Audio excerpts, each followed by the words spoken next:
All right. When we talk about UCC contracts, there are three critical time periods.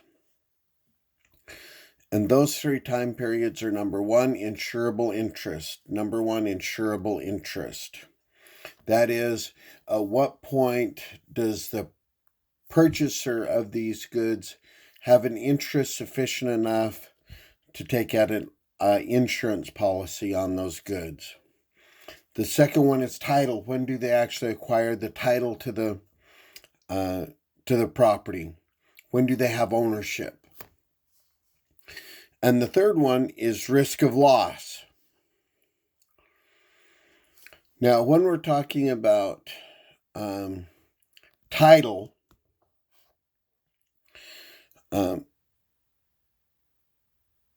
title becomes important because that identifies when I'm actually the owner of the goods.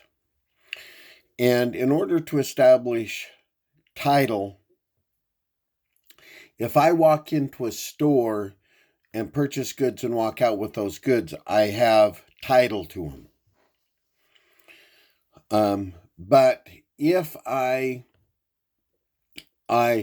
call you up on the phone or send you an order, purchase order, and you ship those goods to me, then when I acquire title depends on what the shipping terms are.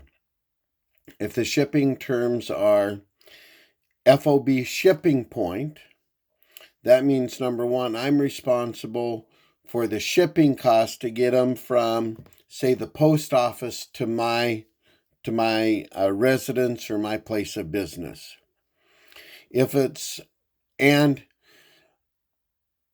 that is the case, then I get title to those goods at the time that those goods then are given to the post office or to the shipper, UPS. If, on the other hand, it's FOB destination, then the seller is responsible to get them to my place of business, and I get title then at the point in which those goods, when I receive those goods. Okay, so that's title. Risk of loss then, generally, risk of loss follows the title. So when I get title to goods, I also have the risk of loss to those goods. There are, however, some exceptions. And the most prominent exception is the case in which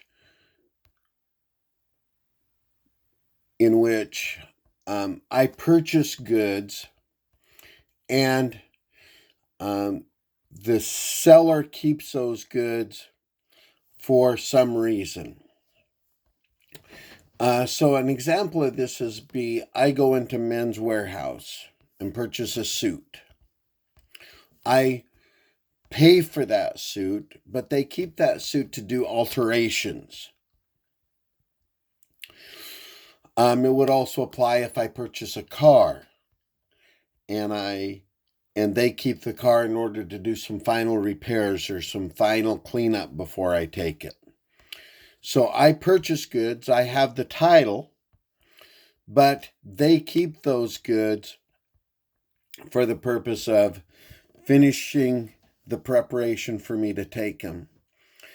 In which case, if the seller retains those goods, then the risk of loss stays with the seller until some point of which I then get physical possession of those goods. Okay?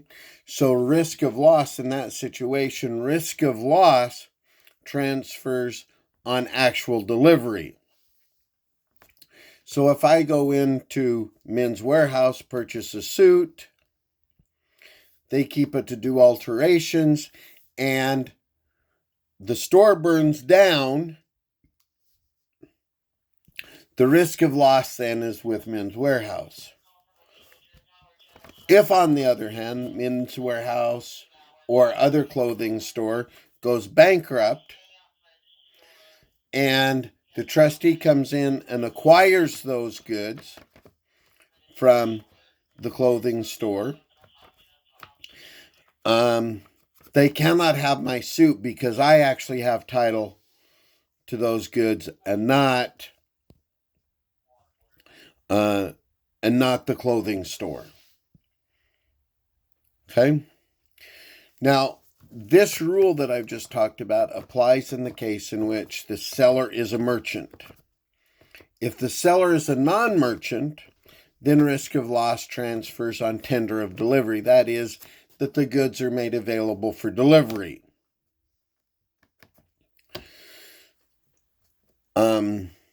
So I go to a yard sale and I purchase a couch, but I need to go get a pickup truck to pick it up to take it. And somebody comes along and hits my couch with their pickup truck before I have a chance to pick it up. The risk of loss is with me because the goods were tendered to me by a non-merchant, and therefore the risk of loss transfers to me. And that all hinges on whether it's a merchant or not. All right. Let's look at a couple of cases. Please pause the video and read case 1 for me.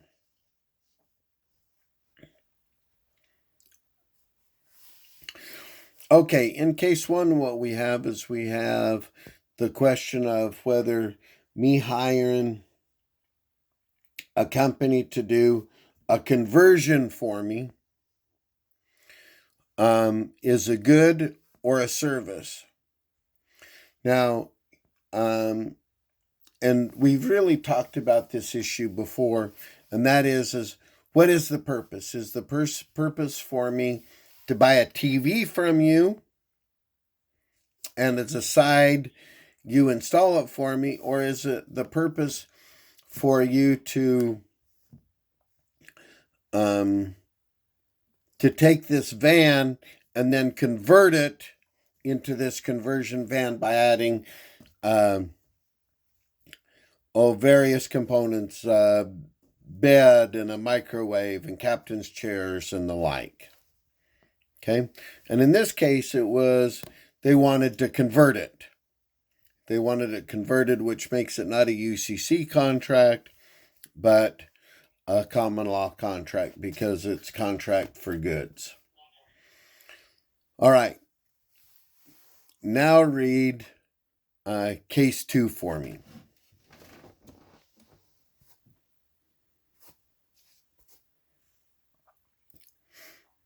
All right, case 2 is a case in which, much like what I described as the suit, only this dealt with a boat in which they then were going to do some repairs on. Title then shifted then to the owner, but risk of loss stayed with the boat dealer. And that makes case 2 then a rather easy case. Okay? All right, I now want to talk about 3 different types of title: good title, voidable title, and void title. Okay? All right, good title happens when there's just the normal transfer. There's no encumbrances to the property. The prior owner had good title, and they transfer good title to me.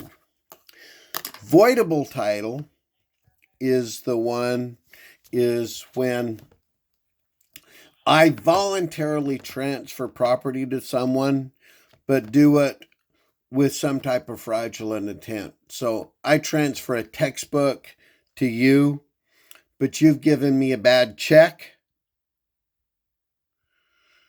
You get voidable title. And you can if you have voidable title, you can transfer good title to a bona fide purchaser for value. That is you don't give it away, but you sell it to someone for fair market value. And as a result of selling it to them for fair market value, then your voidable title, you got this title fraudulently, but that voidable title then becomes good title. If it's a gift or some other type of gift or some other type of transfer that's not related to a bona fide purchaser for value, then the title, then it still has voidable title. The person you transferred it to still has voidable title. And the last one is void title, and void title applies when there's been an involuntary transfer. You steal my car, for example, or steal my wallet. Okay? And in cases in which there's void title, then bona fide purchaser, nobody else can get void title. And that's why you see these cases, the case of the 40-year-old Volkswagen van, and you can actually look it up on Google if you want. 40-year-old Volkswagen van that some person purchases, puts all kinds of repairs into it, takes it in to try to get it licensed, and at that point discovers that this Volkswagen van was stolen 40 years ago. And it doesn't belong to the new guy now. It belongs to the original owner that existed 40 years ago. Okay? Void title. Okay? So let's now look at case 3. Take a minute and look at case 3.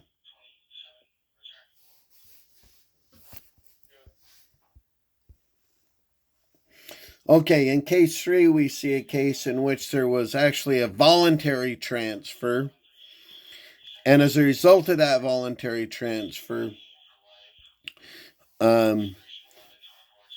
this person became a bona fide purchaser for value because they gave fair market value for the goods, and therefore the subsequent purchaser of these goods got good title because the transfer was voluntary.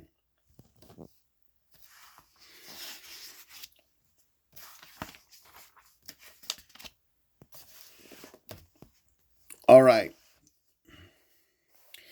Another situation is this idea of a buyer in the ordinary course of business. In other words, if you have property that you don't have good title to,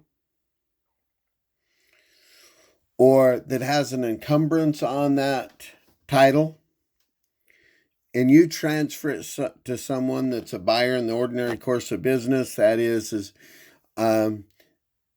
you regularly deal in goods of this kind, and they purchase it from you, this buyer in the ordinary course of business then gets good title.